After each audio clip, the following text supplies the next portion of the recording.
হে যোদ্ধারা, আসল রিসেট কখনোই শোরগোল করে হয় না। তুমি সেটা ঘোষণা করো না, ব্যাখ্যা দাও না, অনুমতি চাও না। প্রকৃত পরিবর্তন শুরু হয় যখন তুমি চুপচাপ হয়ে ফিরে আসো, যখন তুমি সব গোলমাল কেটে মনের ভারসাম্য ফিরিয়ে আনো, নিজের শৃঙ্খলা আবার শুরু করো, আর জীবনের দিকে দৃষ্টি ফেরাও। কাউকে দেখানোর জন্য নয়, কোনো তালি, কোনো স্বীকৃতি নয়, শুধু নীরব সিদ্ধান্ত। যখন একে থাকা সহজ হতো। এভাবেই অটুট মানুষ তৈরি হয়, মোটিভেশন দিয়ে নয়, জনসাধারণের সামনে প্রতিশ্রুতি দিয়ে নয়, বরং ধৈর্যশীল নিয়ন্ত্রণ আর নিজের প্রতিক্রিয়া নিয়ন্ত্রণ করে। অশান্তি থেকে তোমার মন সরিয়ে নিয়ে ধীরে ধীরে নিজের ভিত গড়ে তোলা, যেখানে দুর্বলতা কাজ করতে পারে না আর শক্তি আসল হতে হয়। আজ তুমি শিখবে 7টি স্টোইক নিয়ম, পরামর্শ নয়, কৌশল নয়, বরং এমন নিয়ম যেগুলো তোমার জীবন যখন ছড়িয়ে পড়ে তখন তাকে নতুন করে সাজানোর জন্য, ব্যর্থতার পর নিজেকে রিস্টার্ট করার, আর তোমার শক্তি সত্যিই গুরুত্বপূর্ণ জিনিসে ফেরত দেওয়ার। এই নিয়মগুলো তোমাকে শব্দে চোরালো করে না, বরং তোমাকে ভাঙা কঠিন করে তোলে। যদি তুমি কোনো ব্যাখ্যা ছাড়াই রিসেট করতে প্রস্তুত হও, তাহলে শুরু করো, অনুমতি ছাড়া। আর যতক্ষণ না কেউ তোমাকে দোলে, ততক্ষণ মনোযোগ দিয়ে নিজেকে গুছিয়ে নাও। প্রমাণ করো, কমেন্ট করো নিচে, আমি চুপচাপ আবার শুরু করি। প্রথম কথা, সকালে সময়টা পুরোটা নিজের করে নাও, যখন সবাই ঘুমায়। সকাল নাস্তায় যুদ্ধ হেরে যাওয়ার মতো ব্যাপার। ঘুম থেকে ওঠার পর প্রথম 30 মিনিট তোমার পুরো দিনের মান ঠিক করে দেয়, আর তুমি সেটা নষ্ট করছো স্ক্রোলিং করে, নোটিফিকেশন চেক করে, অন্যদের জরুরি সমস্যা, মতামত, সমস্যাগুলো নিজের অস্তিত্ব বুঝার আগেই নিজের মধ্যে ঢুকিয়ে নিয়ে তুমি দুনিয়াকে তোমাকে নিয়ন্ত্রণ করতে দিচ্ছ, নিজের হাতেই নিয়ন্ত্রণ নেওয়ার বদলে। নিজেকে প্রোগ্রাম করা। মার্কাস অরেলিয়াস লিখেছিলেন, সকাল উঠলে ভাবো জীবিত থাকা কত বড় একটা সৌভাগ্যের ব্যাপার। এটা শুধু কথা নয়, এটা একটা অভ্যাস, একটা সচেতন সিদ্ধান্ত যে প্রথমে মন কোথায় দেবে। সকালটা পবিত্র সময়, এটা একমাত্র সময় যখন তুমি নিজের জন্য সময় পাবে। বিশ্বের চাহিদাগুলো আসার আগে, ইমেল আসার আগে, ফোন আসার আগে, প্রত্যাশা আর দায়িত্ব আর গোলমালের আগে। সেই সময়টা তোমারই, কিন্তু তুমি বারবার সেটা ছেড়ে দিচ্ছ চুপচাপ। সূর্য ওঠার আগেই, কারো দরকার হওয়ার আগেই। তুমি ঠিক করো তুমি কে। তুমি পৃথিবীর প্রতি প্রতিক্রিয়া দেখাও না, তুমি প্রস্তুতি নাও। অন্যরা কি করছে সেটা চেক করো না, তুমি ঠিক করো তুমি কি করবে। এটা সকাল 4টে ওঠার ব্যাপার না, এটা তোমার যে কোনো সকালে নিজের অধিকার দাবি করার ব্যাপার। 30 মিনিট, 1 ঘন্টা, যতটুকু পারো সেটা রক্ষা করো। আর সেই সময়ে এমন কাজ করো যা তোমাকে শক্তিশালী করে, দুর্বল করে না। শরীর নাড়াও, শুধু একটু স্ট্রেচ করো, হাঁটাহাঁটি করো, যতটুকু পারো। ইচ্ছে মতো শ্বাস নাও। তোমার শরীর এমন চাপ বহন করে যা তুমি হয়তো বুঝতেই পারো না, সেটা জমে ওঠার আগে ছেড়ে দাও। তোমার মনের খোরাক দাও এমন কিছু দিয়ে যা তোমাকে উন্নত করবে। এমন কিছু পড়ো যা তোমাকে উপরে তোলে। সংবাদ নয়, নাটক নয়, অ্যালগোরিদমের পছন্দ নয়, তোমার নিজের পছন্দ। দর্শন, জ্ঞান, সত্য যা সময়ের পরীক্ষায় উত্তীর্ণ হয়েছে। তোমার ইচ্ছেটা স্পষ্ট করো। আজ কি গুরুত্বপূর্ণ? জরুরি নয়, গুরুত্বপূর্ণ। অন্যরা তোমার থেকে যা চায় তা নয়, তুমি নিজের থেকে যা চাও তাই। সেটা লিখে রাখো, 3টে কথা যেগুলো তোমার জন্য অমলিন। আজকে একটা অর্থপূর্ণ দিন করো, যত ঝামেলা আসুক না কেন। যখন তুমি বাইরে জগতের সঙ্গে জড়াও, তখন জগৎ তোমার উপর সবকিছু ছুঁড়ে মারবে। মেসেজ আসবে, সাড়া দিতে হবে। সমস্যা আসবে, সমাধান করতে হবে। মানুষ আসবে, তোমার মনোযোগ চাইবে। যদি তোমার নিজের একটা কেন্দ্র না থাকে, তাহলে পুরো দিনটা বাইরের চাপের কাছে হাল ছেড়ে দিবে, নিজের উদ্দেশ্য থেকে কাজ করার বদলে। তুমি ভাবো তোমার এইগুলোর জন্য সময় নেই, কিন্তু 20 মিনিট ফোন স্ক্রল করার সময় তো আছে। বিছানায় শুয়ে স্নুজ বাটন চাপানোরও সময় আছে। সময় তো আছে। তোমার দিনটা শুরু করো না বারবার আগুনে ঝাঁপিয়ে পড়তে গিয়ে। সময় তো তোমার কাছে আছে, তুমি শুধু সেটা ঠিকমতো ব্যবহার করছো না। সকালে নিজের সময়টা নিয়ন্ত্রণে আনলে, শুধু একটা রুটিন বদলাও না, তুমি তোমার জীবনের মালিকানা নিতে শুরু করছো। তুমি বলছো এই দিনটা কেমন শুরু হবে সেটা আমি ঠিক করি, আর এই সিদ্ধান্ত পুরো দিনের ওপর ছড়িয়ে পড়ে। যারা মনে হয় একদম অতল, তারা এই ভিত্তিটা করেছে। তারা মোটিভেশন বা পারফেক্ট পরিস্থিতির ওপর ভরসা করে না, তারা একটা সকালের অভ্যাস তৈরি করেছে যেটা দিনটা যাই নিয়ে আসুক সেগুলোকে তোমাকে ঠেলে দিতে দিও না। আওয়াজ শুরুর আগে নিস্তব্ধতায় তুমি এমন একজন হয়ে ওঠো যাকে আওয়াজ স্পর্শ করতে পারে না। নিজের মধ্যে এমন স্পষ্টতা তৈরি করো যাতে বিভ্রান্তি তোমাকে খালি করতে না পারে। শক্তি গড়ে তোলো তাতে চাপ তোমাকে ভাঙা না পারে। আগামীকাল থেকেই শুরু করো, পরের সোমবার নয়, যখন সবকিছু শান্ত হয় তখন নয়, আগামীকাল। উঠে 30 মিনিট নিজের জন্য বরাদ্দ করো, যা শুধুমাত্র তোমার। সেই সময়কে এমনভাবে রক্ষা করো যেন তোমার জীবন সেই সময়ের ওপর নির্ভর করে, কারণ আসলেই তোমার জীবনের গুণগত মান তার উপর নির্ভর করে, যদি তুমি সৎ প্রতিজ্ঞা হয়ে থাকো। তোমার দিনের নিয়ন্ত্রণ ফিরে নিতে চাও? কমেন্টে দেখাও তো, আমি আমার সকাল নিয়ন্ত্রণ করি। দ্বিতীয়ত, কম কথা বলো, বেশি লক্ষ্য করো। তোমার মুখ এমন চেক লিখছে যা তোমার সচেতনতা ক্যাশ করতে পারছে না। তুমি বেশি কথা বলো কারণ তুমি জ্ঞান শেয়ার করছো না, বরং স্থান পূরণ করছো, নীরবতা ভরছো, সেই খালি জায়গা যেখানে আসল পর্যবেক্ষণ হওয়া উচিত। তুমি যে প্রতিটা শব্দ বলো তা তোমার চারপাশে কি আসলেই ঘটছে তা বোঝার জন্য তোমার শক্তি নষ্ট করছে। স্টোইসিজমের প্রতিষ্ঠাতা সিটিয়ামের জেনো একদম ঠিক বলেছে, আমরা দুই কান আর একটা মুখ, তাই কথা বলার চেয়ে বেশি শোনা উচিত, কিন্তু তুমি ঠিক উল্টো করছো। ননস্টপ কথা বলা, ব্যাখ্যা দেওয়া, রক্ষা করা, প্রমাণ দেখানো, অভিনয় করা, আর সব সময় আসল কথাগুলো মিস করা। চুপ থাকা খালি না, এতে অনেক তথ্য থাকে যেগুলো তুমি কথা বলে পেতে পারো না। যখন তুমি প্রতিটা ফাঁকা জায়গা কথা দিয়ে ভরো না, তখন দেখতে শুরু করো সেই প্যাটার্নগুলো যা আগে তোমার চোখে আসতো না। তুমি শরীরের ভাষা, কণ্ঠস্বরের পরিবর্তন, মানুষ যা বলছে না, অভিনয়ের আড়ালে লুকানো সত্যটা বুঝতে পারো। অধিকাংশ মানুষ কথা বলে চিন্তা এড়ানোর জন্য। তারা তাদের জীবন বাঁচার বদলে শুধু গল্প করে। তারা তাদের ইচ্ছে বোঝানোর বদলে ব্যাখ্যা করতে থাকে। তারা তাদের পরিকল্পনা নিয়ে আলোচনা করে, কিন্তু সেটার কোনো কাজ করে না। আর এই সব কথা বলার মধ্যে একটা অপ্রকৃত উন্নতির ছলনা তৈরি হয়, অথচ কিছুই বদলায় না। চুপচাপ থাকলে তুমি শক্তিশালী হয়ে ওঠো, ক্ষতিকারক না, বরং ক্ষমতাশালীভাবে। কারণ মানুষ নিজেদের প্রকাশ করে তাদের কাছে যারা শোনার ক্ষমতা রাখে। তারা তোমাকে ঠিক বলে দেয় তারা কারা, কি চায়, কি ভয় পায়, কিন্তু তুমি কখনো শুনতে পারবে না যদি তুমি খুব ব্যস্ত থাকো। নিজের কথা বলা নিয়ে কথা বলছি, এটা মুখ হয়ে যাওয়ার ব্যাপার না, এটা হলো সচেতন হওয়া। প্রতিটা কথার একটা উদ্দেশ্য থাকা উচিত। এটা হয় কোনো মূল্য যোগ করবে, সম্পর্ক গড়ে তুলবে, কোনো সমস্যা সমাধান করবে, না হলে বলা উচিত না। সামান্য ছোটখাটো কথা চলতে পারে, কিন্তু অগণিত অর্থহীন কথাবার্তা চলা ঠিক না। সেটা শুধু একটা শব্দের জোয়ার, যা এই ইতিমধ্যেই শব্দে ভরা পৃথিবীতে আর একটা গোলমাল যোগ করে। যেই মানুষ সবচেয়ে কম কথা বলে, ওকে লক্ষ্য করো, অনেক সময় তারা সবচেয়ে সম্মানিত হয়। কারণ যখন তারা কথা বলে তখন তার একটা মানে থাকে। তাদের কথাগুলো ওজন রাখে, কারণ এগুলো বারবার কথাবার্তায় মিশে যায় না। তারা দেখছে, শুনছে, বুঝছে, আর যখন কিছু বলছে সেটা প্রভাব ফেলে। নীরবতায় তুমি নিজেকেও খেয়াল করো। কথা কাটার ইচ্ছে, সঠিক হতে চাওয়া, সব কিছুতে নিজের মতামত দেওয়ার ছটফটানি, এসব মনোযোগের লক্ষণ নয়, এগুলো অনিশ্চয়তার চিহ্ন। তুমি নিজের অস্তিত্ব প্রমাণ করার জন্য আওয়াজ করছো। এখন থেকে সচেতনভাবে নীরবতা অনুশীলন করো। কথোপকথনে উত্তর দেওয়ার জন্য নয়, বুঝার জন্য শোনো। অন্যজনকে দাও বলার সুযোগ। পুরাপুরি শেষ করো। কথা বলার আগে 3 সেকেন্ড অপেক্ষা করো। সেই সময়টা কি ঘটে দেখো। বুঝতে পারবে কি কি জিনিস তুমি মিস করছিলে যদি তাড়াহুড়ো করে কথা বলতেও। বারবার নিজের ব্যাখ্যা দেওয়াটা বন্ধ করো। তোমার কাজগুলো কথা বলে, তোমার চরিত্র কথা বলে, তোমার নিয়মিততা কথা বলে। যারা অকথ্য ব্যাখ্যা চায় তারা আসলে মন দিয়েই শোনে না। যারা মন দিয়ে শোনে তাদের ব্যাখ্যার দরকার হয় না। তোমার চারপাশের জগৎটা খেয়াল করো। সেই সব ছোটখাটো কথা যা তুমি মিস করছো, কারণ তুমি নিজের কাহিনীতে আটকে আছো। সোজা সাপটা চোখে যা দেখছো তাতেই লুকানো আছে সুযোগ। যেসব সতর্ক বার্তা তুমি নজর দেননি, যেই সুন্দরতা তুমি ধরা দিতে পারোনি। যখন কম কথা বলো তখন তোমার কথার ওজন বাড়ে। যখন বেশি খেয়াল রাখো তখন তোমার সিদ্ধান্ত আরও ঠিকঠাক হয়। তুমি আর সাধারণ তথ্যের পেছনে ছোট না, বরং গভীর সত্যগুলো ধরো। এই পরিবর্তনে সম্পর্ক বদলে যায়। তুমি আর বাক্য নিয়ে ঝগড়া করো না, বরং কথার মর্ম বুঝতে চেষ্টা করো। তুমি আর নিজেকে আঘাত হিসাবে নিও না, কারণ তুমি আক্রমণের পেছনের ব্যথা বুঝতে পারো। তুমি মানুষকে বোঝানোর চেষ্টা বন্ধ করো আর বুঝতে শুরু করো কে আসলেই তোমার কথা শোনার জন্য তৈরি।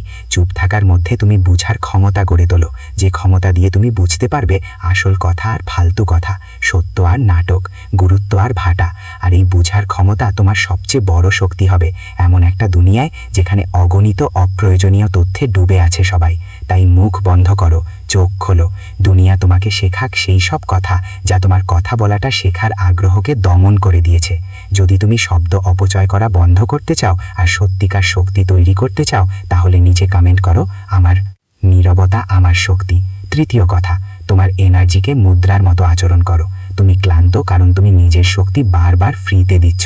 প্রতিটা নোটিফিকেশন, প্রতিটা কথোপকথন, প্রতিটা নাটক, প্রতিটা সমস্যা যা তোমার না, এসবের জন্য তোমার এনার্জি নষ্ট করো। তারপর ভেবে বসো কেন তোমার মনোযোগ হারিয়ে গেছে, কেন তোমার লক্ষ্যগুলো দূরে মনে হচ্ছে, কেন তুমি সবাইয়ের জন্য উপস্থিত থাকো, নিজের জন্য নয়। সেনেকা এ ব্যাপারে সতর্ক করেছিল, আমাদের জীবনে সময় কম নয়, আমরা অনেকটাই অপচয় করি। যা আমরা অপচয় করি সেটা শুধু কয়েক ঘন্টা।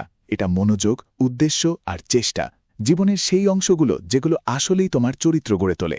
প্রতিটি যোগাযোগের একটা দাম আছে, কিছুটা পরিকল্পিত হয়, সেগুলো তোমার মূল্যবোধের সাথে মিলে যায়, তোমার চরিত্রকে মজবুত করে, তোমার জীবনকে এগিয়ে নিয়ে যায়। বেশিরভাগ সময় আমরা সেটা ভাবি না। সেগুলো তোমাকে গোলমাল, বিভ্রান্তি আর মানসিক চাপের দিকে টেনে নিয়ে যায়, যা তোমার পথে কোনো যোগ করে না। আর তুমি সেটা বারবার মানে দিচ্ছ। চুপচাপ বসে তুমি তোমার জীবনকে সৎভাবে পর্যালোচনা করো। তুমি দেখো তোমার মনোযোগ কোথায় যায়। সেই বন্ধু যিনি শুধু নিজের বোঝা নামানোর জন্য ফোন করে, সেই পরিবার সদস্য যে অগোছালো পরিস্থিতিতেই ভালো থাকে, সেই সহকর্মী যে সব সময় অভিযোগ করে, সেই অনর্থক অনলাইন তর্ক যা তোমাকে মেজাজ খারাপ করলেও কিছু বদলায় না। প্রতিটা জিনিস মনোযোগ খায়, আর মনোযোগ একবার ছড়িয়ে গেলে ফিরিয়ে আনা কঠিন। সত্যিটা হলো সময় নির্দিষ্ট, মনোযোগ নিজের হাতে। যখন তোমার মনোযোগ সব সময় ভাগ হয়ে যায়, তোমার নিয়মিততা দুর্বল হয়, স্পষ্টতা ম্লান হয়, উদ্দেশ্য নিয়ে কাজ করার ক্ষমতা ভেঙে পড়ে। তাই তোমাকে বেছে নিতে হবে, ঠান্ডা নয়, নিষ্ঠুর নয়, সচেতনভাবে। কিছু কিছু জিনিস তোমার উপস্থিতি, তোমার নীতির যোগ্য, তোমার দায়িত্ব, তোমার কাজ, তোমার উন্নতি, যাদের সত্যিই গুরুত্ব আছে তারা। বাকিটা সবাই সীমিত বা বাদ দিতে হবে। সবকিছুর প্রতি তাড়াতাড়ি সাড়া দেওয়া বন্ধ করো। বাধ্যবাধকতা থেকেই যেখানেই যাচ্ছ সেটা বন্ধ করো। প্রতিটা ঝামেলায় জড়িয়ে পড়া বন্ধ করো। এমন বোঝা কাঁধে নেবে না যা তোমার নয়। এটা কোনো গুণ নয়, এটা নিজের প্রতি অবহেলা। নীরবতায় তুমি বুঝতে পারবে কোনটা কাজের প্রয়োজন আর কোনটা শুধু প্রতিক্রিয়ার দাঁড়ি। বেশিরভাগ তাড়াহুড়া তৈরি করা হয়, বেশিরভাগ সমস্যার তোমার প্রয়োজন নেই। অংশগ্রহণ, বেশিরভাগ নাটক শুধু তোমার মনোযোগে টিকে থাকে। যখন বিশৃঙ্খলা তোমার দিকে আসে, তুমি সিদ্ধান্ত নাও, প্রতিক্রিয়া দেখাও আর নিয়ন্ত্রণ হারাও। না থেমে যুক্তি দিয়ে কাজ করো। যারা জেদি মনে হয় তারা বিভ্রান্তিতে অটট নয়, তারা শুধু তাদের মনোযোগ রক্ষা করে। তারা ঠিক করে শক্তি কোথায় যাবে। তারা যা দুর্বল করে সেটা থেকে দূরে সরে যায়, আর যা শক্তিশালী করে তাতে নিজেকে ঢেলে দেয়। তুমি ভাবো সবাইকে সুযোগ দিলে তুমি ভালো হবে, তাই না। এতে তুমি বিভক্ত হয়ে পড়ো, আর বিভক্ত মন ভালোভাবে বাঁচতে পারে না। নীরবতায় তুমি আবার শৃঙ্খলা ফিরিয়ে আনো। তুমি এগিয়ে যাও, ফিরে এসো, নিজেকে আলাদা করো, তোমার মনকে শান্ত হতে দাও। জীবনের থেকে পালানোর জন্য নয়, বরং স্পষ্টতা আর আত্মনিয়ন্ত্রণ নিয়ে জীবনের মুখোমুখি হওয়ার জন্য। এটা স্বার্থপরতা নয়, এটা ধৈর্যের দায়িত্ব। যদি তুমি সত্যিই নিজেকে সবাইকে ছেড়ে দেওয়া বন্ধ করতে চাও, তাহলে এখানেই ঘোষণা করো, স্বীকারোক্তি করো, আমি আমার শক্তি রক্ষা করি। চতুর্থ, এমন সময় নিজেকে গড়ে তোলো যখন কেউ তোমাকে দেখছে না।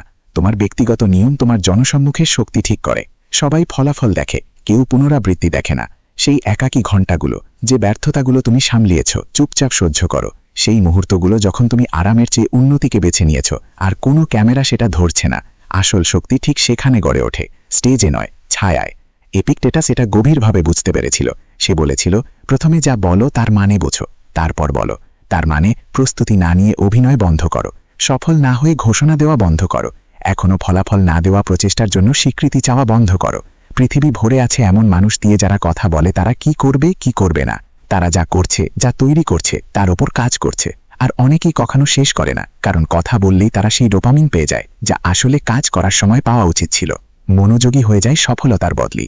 নিস্তব্ধতায় তুমি সেই কাজ করো যা কেউ প্রশংসা করে না। সবাই যখন ঘুমাচ্ছে তখন তুমি পড়াশোনা করো। সবাই যখন পার্টি করছে তখন তুমি প্র্যাকটিস করো। সবাই যখন কন্টেন্ট দেখছে তখন তুমি তোমার কাজ পালিশ করো। তুমি সেই ভিত্তি করছো যা সফলতার ওজন বহন করবে। কেউ তোমাকে সেটা অর্জন করতে দেখছে না। এটাই সেই অধ্যাবসায় যা পৃথিবী দেখে না। সকাল 5টায় তুমি যে ম্যানুস্ক্রিপ্ট লিখছো, তোমার 9 থেকে 5-এর কাজের পর যে ব্যবসা করছো, তোমার ফাঁকা ঘরে যে স্কিলটা শিখছো, থেরাপিতে যে আরোগ্য অর্জন করছো, ঋণটা যে $1 করে কমাচ্ছ, প্রতিটি রিপে তোমার শরীর যে গড়ে তুলছো, এর মধ্যে কোনোটা ঝকঝকে নয়। এগুলোতে কোনো লাইক পড়ে না, এগুলো ট্রেন্ড করে না, কিন্তু এগুলো আসল।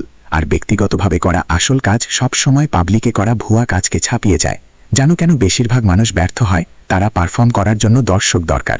যখন কেউ দেখছে না তখন তারা উপস্থিতি হয় না। তাদের বাইরে থেকে প্রেরণা, বাহ্যিক স্বীকৃতি, বাইরের চাপ লাগে। দর্শক না থাকলে তাদের চেষ্টা উধাও হয়ে যায়। কিন্তু যারা আসলেই জিতে তাদের দর্শকের দরকার পড়ে না। তারা পারফর্ম করছে না, তারা প্রস্তুতি নিচ্ছে। তারা বোঝে প্রতিটি ব্যক্তিগত জয়ই একদিন সবার সামনে আসা জয়কে নিশ্চিত করে। ভাবো তো, ভোরে ট্রেনিং করছে সেই খেলোয়াড়টাকে। লেখক কাজ করছে 10ম ড্রাফটে, যা কেউ দেখবে না। উদ্যোক্তা ব্যর্থ হচ্ছে বারবার। প্রোটোটাইপের পর প্রোটোটাইপ বানাতে থাকো। ছাত্রের মতো সামগ্রীটা রিভিউ করো যতক্ষণ না পুরোপুরি আয়ত্ত করো। শুধু মুখস্থ করো না। এর কোনোটাই ইনস্টাগ্রামের জন্য ফিট নয়, কিন্তু সবগুলোই দরকারি। নীরবতায় তুমি সততার জন্ম দাও। তোমার ব্যক্তিগত কাজগুলো মিলে যায় তোমার প্রকাশ্য দাবির সঙ্গে। তুমি এক কথা বলো আর অন্য কাজ করো না। তুমি এমন কেউ হওয়ার ভান করো না যিনি নাও।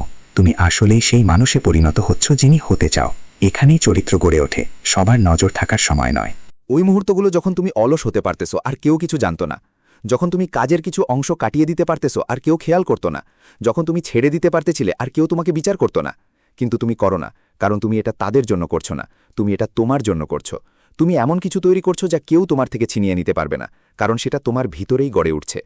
তোমার প্রতিটা ধাপের গল্প শেয়ার করা বন্ধ করো। উৎসাহ পাওয়ার জন্য অপেক্ষা করা বন্ধ করো। চলতে থাকার জন্য অনুমতি চাওয়া বন্ধ করো। শুধু কাজ করো, শুধু গড়ে তোলো, চুপচাপ বাড়ো। ব্যক্তিগতভাবে, নিজের জায়গায়, যেখানে ফলাফলের গুরুত্ব থাকে খ্যাতির চেয়ে বেশি। খ্যাতি আসবে বা নাও আসতে পারে, কিন্তু যেভাবেই হোক তুমি কিছু সত্যিকারের তৈরি করে ফেলবে, এমন দক্ষতা গড়ে তুলবে যা কেউ তোমার কাছ থেকে ছিনিয়ে নিতে পারবে না। তুমি এমন মূল্য সৃষ্টি করবে যা কেউ স্বীকার করুক বা না করুক তা থাকবে। তোমার নিজস্ব নিয়মিত পরিশ্রমই তোমার গোপন অস্ত্র। যখন সবাই বাহ্যিক ছাপ নিয়ে ব্যস্ত, তুমি আসল দক্ষতা জমাচ্ছ। তারা যখন শুধু কঠোর পরিশ্রমের কথা শেয়ার করে, তুমি আসলেই কঠোর পরিশ্রম করছো। যখন তারা কথা বলছে একটা জিনিসে ধারাবাহিক হও, তুমি ধারাবাহিক হচ্ছ। চুপচাপ থেকেও তুমি শক্তিশালী হয়ে ওঠো। সেটা কারো কাছে ইমপ্রেস করার জন্য না, বরং তুমি সত্যিই নিজেকে উন্নত করছো। আর যখন তুমি অবশেষে আলোতে আসবে, তখন তুমি আর যারা শুধু দেখানোর জন্য করছিল তাদের মধ্যে পার্থক্য স্পষ্ট হয়ে যাবে। পৃথিবী যেটা দেখে তার জন্য পুরস্কার দেয়, কিন্তু সেটার ভিত্তি করা হয় যেটা কেউ দেখে না তার উপর। প্রতিটা বিল্ডিংয়ের একটা বেস থাকে যেটা কেউ ছবি তোলে না। প্রতিটা চ্যাম্পিয়নের পেছনে ঘণ্টার পর ঘণ্টার অনুশীলন থাকে যেটা কেউ দেখেনি। প্রতিটা সাফল্যের পেছনে থাকে নীরব প্রস্তুতির গল্প। তুমি হলে অদৃশ্য হয়ে যেতে প্রস্তুত থাকো যতক্ষণ না তুমি অপরিহার্য হয়ে ওঠো। তুমি হলে প্রশংসা ছাড়া কাজ করতে প্রস্তুত থাকতে হবে। তুমি হলে দর্শক ছাড়া কিছু গড়ে তুলতে প্রস্তুত থাকতে হবে। আসল শক্তি এখানেই আসে। পঞ্চম কথা, তোমার উন্নতি মাপতে হবে তোমার আর যা দরকার নেই সেই দিক দিয়ে। উন্নতি শুধু কিছু যোগ করার ব্যাপার না, এটা কিছু কমানোর ব্যাপার।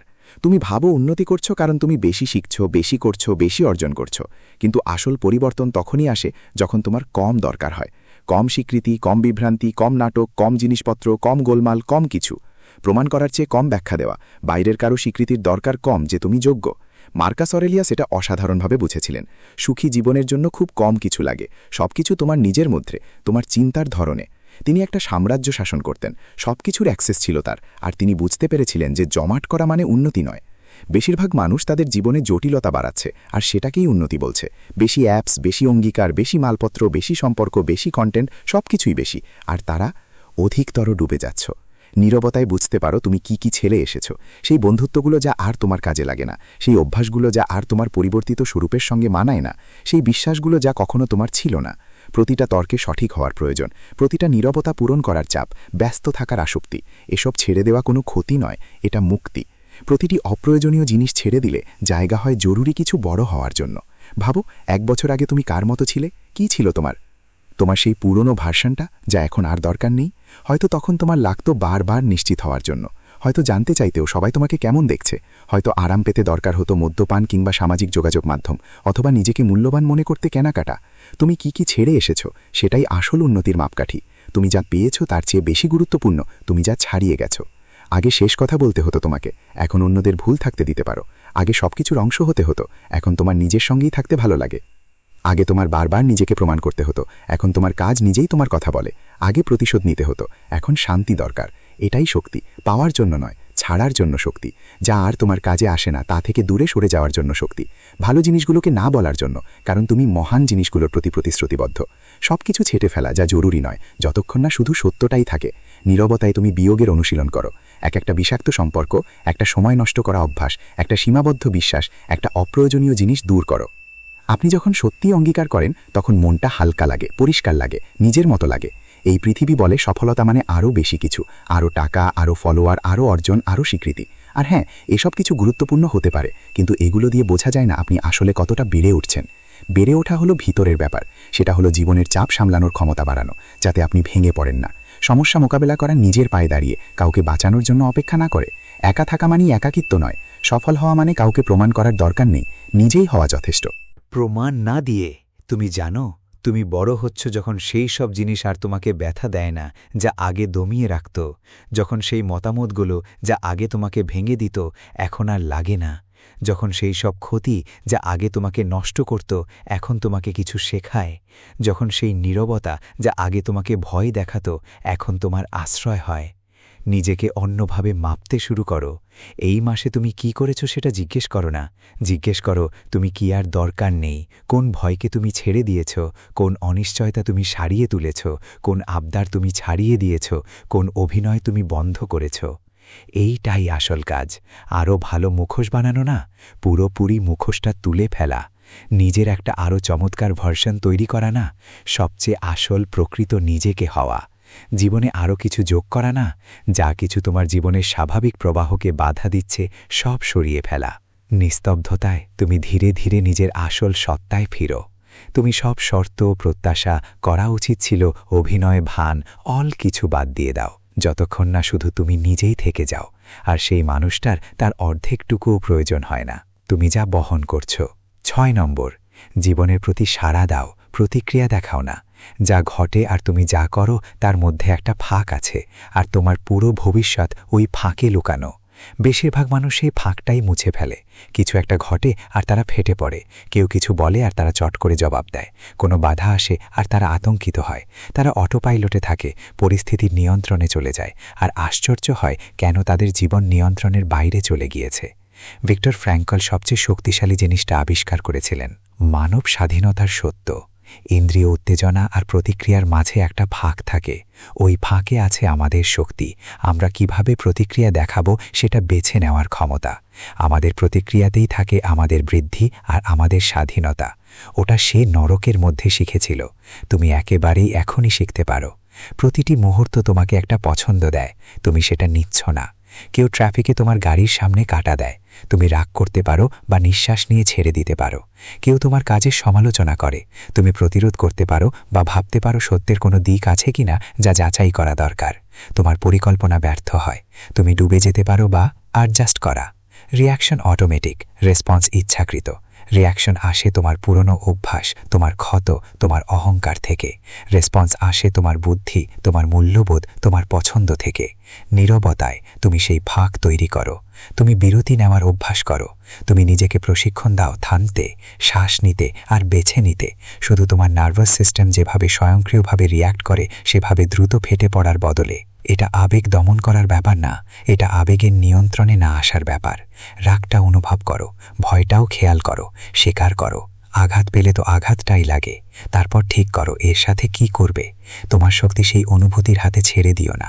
অনুভূতিটাকে তথ্য হিসেবে নাও, নির্দেশ হিসেবে না। দেখো বেশি মানুষ কেমন করে, কেউ তাদের অপমান করে, তারা 3 দিন ধরে পারফেক্ট জবাব বানাতে ব্যস্ত। কেউ সফল হয়, তারা ঘন্টা ঘন্টা ঈর্ষায় ভুগে। কেউ তাদের হতাশ করে, তারা পুরো সম্পর্কটা শেষ করে দেয়। সব প্রতিক্রিয়া, কোনো সঠিক প্রতি উত্তর নেই। তারা নিজেরা সিদ্ধান্ত নিচ্ছে না, তাদের ট্রিগার তাদের জন্য সিদ্ধান্ত নিচ্ছে। আর তারপর তারা বিস্ময় হয় কেন তাদের জীবন বারবার একই বেদনাদায়ক চক্র তৈরি করে। তুমি আলাদা বা হতে চলেছ, কারণ তুমি শিখছ সেই ফাঁকটা বড় করতে, অর্থাৎ যা তোমার সাথে ঘটে আর তুমি তার প্রতি কি করো তার মধ্যে একটা জায়গায় থাকতে। ছোট থেকেই শুরু করো। পরের বার কেউ এমন কিছু বললে যা সাধারণত তোমাকে রেগে দেয়, একটু থেমে যাও, 3 পর্যন্ত গোনো, শ্বাস নাও, তারপর তোমার কথা বেছে বলো। প্রথম যা মাথায় আসে তা ফোপাতে যেও না। দেখো কতটা আলাদা লাগে, দেখো কতটা শক্তি তুমি আবার পেয়ে যাও। পরের বার কিছু ভুল হলে তার বদলে তৎক্ষণাৎ সবকিছু ভয়ঙ্কর মনে করার বদলে নিজেকে জিজ্ঞেস করো এখানে সবচেয়ে ভালো রেসপন্স কি হবে। দ্রুততম নয়, তোমার অহংকে সবচেয়ে বেশি সন্তুষ্ট করা নয়, সবচেয়ে ভালো যেটা সত্যিই তোমাকে তোমার লক্ষ্যগুলোর থেকে এগিয়ে নিয়ে যাবে, শুধু সাময়িকভাবে তোমাকে সান্ত্বনা দেবে এমন নয়। নীরবতায় তুমি এটা অনুশীলন করো। তুমি সেই পরিস্থিতিগুলো নিয়ে ভাবো যেগুলো সাধারণত তোমাকে রিয়্যাক্ট করায়। তোমার বস তোমাকে সমালোচনা করলে, তোমার সঙ্গী কোনো গুরুত্বপূর্ণ কিছু ভুলে গেলে, তোমার বন্ধু পরিকল্পনা বাতিল করলে, ট্রাফিক, বিলম্ব, হতাশা, এসব। তুমি সেই বিরতি কল্পনা করো, তুমি অনুশীলন করো। প্রতিক্রিয়া দেখানোর সময় আসলে তুমি চিন্তা করার সুযোগ পাবে না। তখন হয়তো তুমি তোমার পুরনো অভ্যাস থেকে প্রতিক্রিয়া দেখাবে, না হলে প্রস্তুতি থেকে সঠিকভাবে সাড়া দেবে। আর প্রস্তুতি আসে সেই মুহূর্তের আগেই, নীরব চর্চায়, যাতে যখন সময় আসে তুমি প্রস্তুত থাকো। এইভাবেই তুমি প্রজন্ম পরম্পরা ভাঙবে। তোমার বাবা মা প্রতিক্রিয়া দেখিয়েছিল যা বিশৃঙ্খলা তৈরি করেছিল, তুমি সাড়া দেবে যা শান্তি সৃষ্টি করবে। তাদের ট্রিগার তাদের নিয়ন্ত্রণ করেছিল, তোমার বুদ্ধি তোমাকে পথ দেখাবে। এইভাবেই তুমি সম্মান অর্জন করবে। যারা শুধুই প্রতিক্রিয়া দেখায় তারা সহজেই বুঝে ফেলা যায়। ম্যানিপুলেট করা সহজ, তাই সহজেই উপেক্ষা করা যায়। যারা জবাব দেয় তারা শক্তিশালী, মাটিতে পা রাখা, নিচে নামানো অসম্ভব।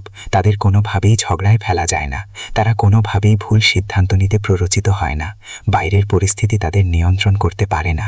তোমার রিয়াকশনেই তোমার শক্তি প্রকাশ পায়, তোমার প্রতিক্রিয়া তোমার দৃঢ়তা দেখায়। একজন বলে তুমি আমাকে নিয়ন্ত্রণ করো, অন্যজন বলে আমি নিজেকে নিয়ন্ত্রণ করি। শেষবারে কখন খারাপ প্রতিক্রিয়া দিয়েছিলে সেটা ভাবো। হয়তো রেগে কোনো মেসেজ পাঠিয়েছিলে, হয়তো আবেগের উত্তাপে কোনো সিদ্ধান্ত নিয়েছিলে। হয়তো তুমি এমন কিছু বলেছ যা আর ফিরিয়ে নিতে পারো না। সেটা কেমন হলো? কিছু সমাধান হলো নাকি আরও সমস্যা তৈরি হলো? এখন ভাবো এমন একটা সময়ের কথা যখন তুমি থেমে গিয়ে বুদ্ধিমানের মতো প্রতিক্রিয়া দেখিয়েছিলে। রাগ অনুভব করেছিলে কিন্তু শান্ত থাকা বেছে নিয়েছিলে, ছেড়ে দেওয়ার ইচ্ছে ছিল কিন্তু ধৈর্য ধরেছিলে, সম্পর্ক ভাঙার সুযোগ ছিল কিন্তু বোঝাপড়া বেছে নিয়েছিলে। সেই সিদ্ধান্তটাই সম্ভবত তোমার জন্য ভালো হয়েছে। এইটাই হচ্ছে তোমার এখন গড়ে ওঠা প্যাটার্ন।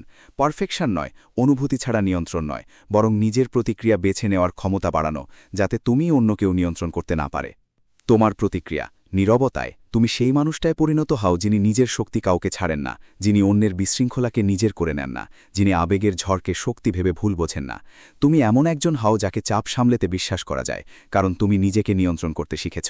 উদ্দীপনা আর প্রতিক্রিয়ার মধ্যকার ভাগটাই তোমার স্বাধীনতার জায়গা, সেখানেই জীবন শুরু করো। 7 নম্বর, বারবার ঘটার মধ্যে অর্থ খুঁজে বের করো। তোমার জীবন কোনো হাইলাইট রিল হবে না, আর ঠিক এখানেই শক্তি লুকিয়ে থাকে। তুমি অপেক্ষা করছো সেই বড় মুহূর্তের জন্য, সেই সফলতার জন্য, সেই পরিবর্তনের জন্য, যখন সবকিছু একসাথে এসে তোমার জীবন ঠিক সেই রকম হবে যেটা তুমি স্বপ্ন দেখছ। আর অপেক্ষার সময় তুমি আজকে গুরুত্ব দিচ্ছ না, এই সাধারণ অদ্ভুত কিছু নেই এমন বারবার হওয়া আজকে, কিন্তু আসলেই এটাই তোমার জীবন, ভবিষ্যতের মুহূর্ত না। তুমি স্বপ্ন দেখছো এই পুনরাবৃত্তির, ছোট ছোট সিদ্ধান্তগুলোর, এই বিরক্তিকর নিয়মের, এই অদেখা ধারাবাহিকতার। স্টোইকরা এটা বুঝত। মার্কাস অরেলিয়াস লিখেছে, নিজেকে সীমাবদ্ধ করো, বর্তমানের দিকে তাকাও, কারণ বর্তমানই তোমার কাছে সবকিছু। এখনই সবসময় মজার নাও হতে পারে, কিন্তু এটাই তোমার যেটা সত্যি আছে। প্রতিদিন তুমি উঠে প্রায় একই কাজ করো, একই সিদ্ধান্ত নাও, একই সমস্যার মুখোমুখি হও, আর তুমি ভাবো সেটাই সমস্যা। না, সেটা সমস্যা না, সেটাই তো অনুশীলন। ঠিক এখানেই বদল আসে। যেই মুহূর্তে তুমি লক্ষ্য অর্জন করো সেই মুহূর্তে জাদু থাকে না। জাদু থাকে সেই 1000 দিনে যখন তুমি নিজের জন্যই হাজির ছিলে, কারো খেয়াল না থাকলেও। জাদু থাকে সেই পুনরাবৃত্তিতেই যেটার সঙ্গে তুমি প্রতিজ্ঞাবদ্ধ ছিলে। দেখার মতো কোনো ফল আসছিল না, আসল ব্যাপার হলো ফলাফল এসে যাওয়ার অপেক্ষায় না থেকে প্রক্রিয়াটার মধ্যে অর্থ খুঁজে পাওয়া। নিস্তব্ধতায় তুমি এর সঙ্গে শান্তি করো। ভবিষ্যৎ নিয়ে স্বপ্ন দেখা বন্ধ করে এখনকার সম্মান করা শুরু করো। বুঝতে পারো প্রতিটা বার অনুশীলন গুরুত্বপূর্ণ, প্রতিটা পৃষ্ঠা পড়া, প্রতিটা সুস্থ খাবার, প্রতিটা মিষ্টি কথা। যখন কেউ দেখছে না তখনও নিজের প্রতি নিয়ম মানা। এভাবেই বড় বড় জিনিস তৈরি হয়, অনুপ্রেরণায় নয়, নিয়মিত অভ্যাসে। লেখক প্রতিদিন লেখে, এমনকি যখন কথাগুলো একদম বাজে। খেলোয়াড় তো প্রতিদিনই ট্রেনিং দেয়, যদিও কোনো উন্নতি চোখে পড়ে না। উদ্যোক্তাও প্রতিদিন কাজ করে, যদিও আয় একদম শূন্য। তারা মানে খুঁজে পায় নিয়মিত হাজির হওয়ায়, প্রতিশ্রুতিতে।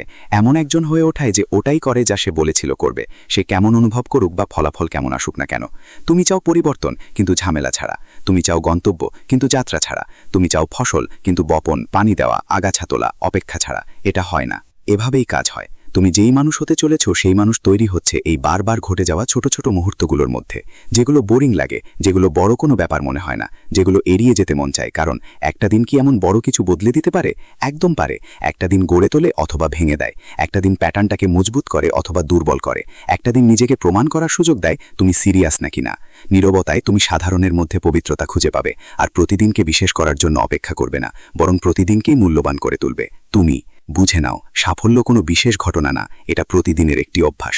সবাই তো অদ্ভুত ঘটনা উদযাপন করে, রাতারাতি সফলতা যা আসতে 10 বছর লেগে গেছে, চ্যাম্পিয়নশিপ যেটা অর্জন করতে 10,000 ঘন্টা অনুশীলন করতে হয়েছে, সেই বই যা বেস্ট সেলার হয়েছিল 17 বার প্রত্যাখ্যান আর অগণিত সংশোধনের পর।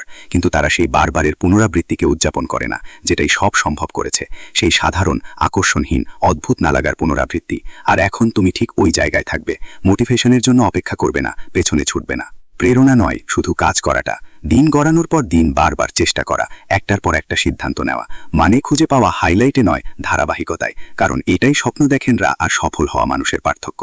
স্বপ্ন দেখেনরা অপেক্ষা করে সঠিক মুহূর্তের জন্য, সফলরা প্রতিটা মুহূর্তকে গুরুত্ব দেয়। স্বপ্ন দেখেনরা মনে করে নিজেদের প্রস্তুত হতে হবে, সফলরা প্রস্তুত হয় বারবার করে চেষ্টা করে। তোমার জীবন এখনই গড়ে উঠছে। কিভাবে কাটাচ্ছ এই সাধারণ মঙ্গলবার? কিভাবে পালন করছো তোমার প্রতিশ্রুতি যখন কেউ দেখছে না? চেক করছো কিনা তুমি কি এই প্রক্রিয়ায় কোনো উদ্দেশ্য খুঁজে পাচ্ছ, না তোমার জীবন বারবার আগামীর কোনো কাল্পনিক দিনের জন্য পিছিয়ে দিচ্ছ? আর অপেক্ষা করো না তোমার জীবনের শুরু হওয়ার জন্য, এটা শুরু হয়ে যাচ্ছে এক্ষুনি। এই একই রকম দিনগুলোই তোমার একমাত্র অমূল্য জীবন। এগুলোর মধ্যে অর্থ খুঁজে বের করো, না হলে অর্থ আসার জন্য অপেক্ষা করে এগুলো নষ্ট করো। নিঃশব্দে তুমি এই অভ্যাসের প্রতি প্রতিশ্রুতিবদ্ধ হও। আজ আসো, কাল আসো, পরশু আসো। কারণ এটা মজার বলে নয়, কারণ এটা গুরুত্বপূর্ণ। কারণ এর মাধ্যমেই সত্যিকারের পরিবর্তন ঘটে, ধীরে ধীরে, চুপচাপ, বারবার। শক্তিশালী হও 7টা নীতি, একটাই সত্য সবটার নিচে। তুমি ইতোমধ্যেই সবই পেয়ে গেছো যা তোমাকে অটুট করতে পারে। তোমার বেশি তথ্যের দরকার নেই, বেশি প্রেরণার দরকার নেই, পারফেক্ট পরিস্থিতির দরকার নেই। দরকার সেসব কাজের প্রতি প্রতিজ্ঞা করার যা নিঃশব্দে হয়, যেখানে কেউ তালি দেয় না, যেখানে কিছুই নাটকীয় লাগে না, কিন্তু আসল পরিবর্তন ঘটে। তোমার সকালে নিয়ন্ত্রণ রাখো, কম কথা বলো, বেশি লক্ষ্য করো। তোমার শক্তি এমনভাবে রক্ষা করো যেন সেটা পবিত্র কিছু। নিজেকে গড়ো গোপনে। তুমি যা ছাড়ো তাতে তোমার উন্নতি মাপো। প্রতিক্রিয়া না দিয়ে সৎ উত্তর দাও। বারবারের মধ্যে মানে খুঁজে বের করো। এগুলো শুধু নিয়ম না, এগুলো তোমার জীবনের একটা নতুন অপারেটিং সিস্টেম, আর সেটি ইনস্টল হয় নীরবতায়। সেই শান্ত মুহূর্তগুলোতে যখন তুমি আলাদা পথ বেছে নাও, আলাদা কিছু গড়ো, আলাদা কেউ হয়ে ওঠো। পৃথিবী তখনও রকমারি অবস্থায় থাকবে, শোরগোল করবে, তোমার মনোযোগ, শক্তি, শান্তি দাবি করবে। তোমার কাজ হলো নিজের ভিতরে এমন কিছু তৈরি করা যা পৃথিবী স্পর্শ করতে পারবে না। এমন একটা ভিত্তি গড়ে তোলো যা বাইরের কোনো পরিস্থিতি কেঁপে দিতে পারে না।